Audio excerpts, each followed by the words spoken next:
Welcome to the 2025 American League Championship Series on FS1 presented by Loan Depot. It is Game 5 from T-Mobile Park, and who's it going to be with this best of 7, now best of 3? Will it be the Blue Jays for the first time in 32 years? Or will the Mariners make it to the Fall Classic for the first time? We welcome you inside. Welcome to your weekend. Joe Davis with the Hall of Famer John Smoltz. These Toronto Blue Jays, after losing the first 2 games of this series, have come here to Seattle. And the most obvious thing is the offense, but really, it's been everything. The veteran starting pitchers have been great. They've done the little things, too. They've been the most complete team after those first 2 games. There's really not a weakness. They've made the plays defensively when they've had to. When you think about a pickoff that hasn't happened in a long time, that kills a rally. Well, how about this throw from right field? And who knows what this inning would have turned into if the runner didn't get thrown out at third. And oh, let's not forget, offensively, they are about as good as it gets since Game 2. 21 runs, you see all the numbers, they're hard to pitch to. Games 1 and 2 did not work out, but now they seem unstoppable. Well, the Mariners offensively have relied on the home run, and they've relied on some stars at the top of the order, but yesterday they didn't have anything from the top of the order, and they got to have somebody step up here. This season's going to end. Yeah, they're relying really on a couple guys right now. When you try to live by the home run, you might die by the home run. They've got to get some guys on base and drive them in.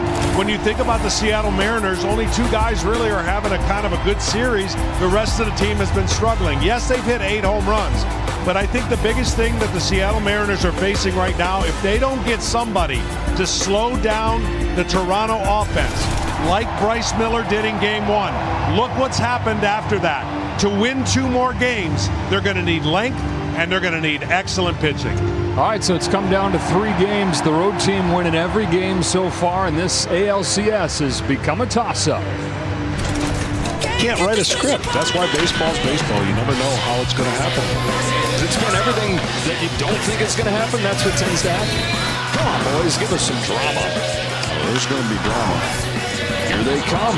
And this best of 7 has become a best of 3. The road team reigning supreme. Are you having any fun? What you getting out of living? Who cares for what you've got if you're not having any fun? Are you having any laugh? Are you getting any loving? If other people do, why can't you have a little fun?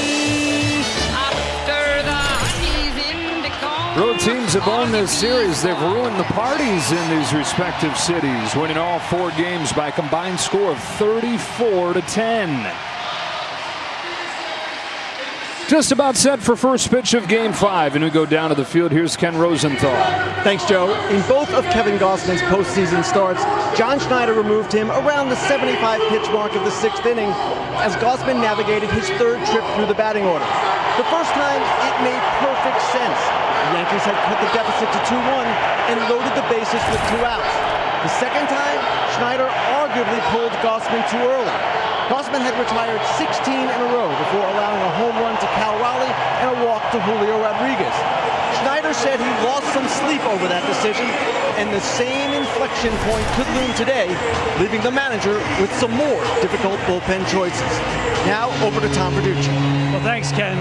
When Julio Rodriguez arrived at the ballpark today, he was told the manager wants to see you in his office.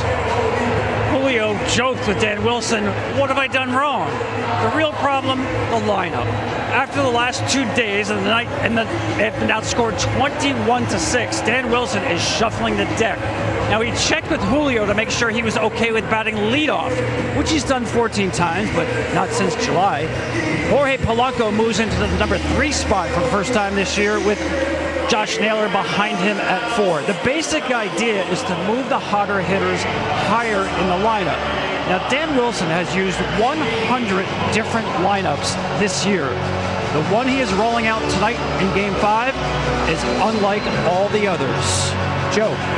All right, Tom, they had Richard Sherman, the former Seattle Seahawk, down there on the field behind the guys, getting this crowd cranked up. And with the roof closed, it is extra loud today. Here's same game parlay.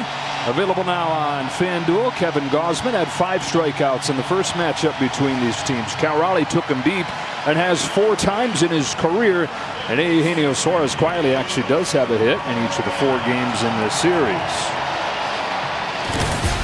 Lineup for the Blue Jays in Game 5, and they have been cooking. George Springer leads things off, and then it's Nathan Lucas, Vladimir Guerrero Jr., 5 home runs, tying a postseason record for Toronto.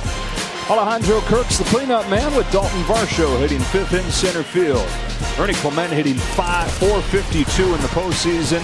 Barger, Kiner-Falefa, and Jimenez round things out. And we take a look at Fox Foresight, powered by Google Cloud. 21 runs over the first 2 games of this series.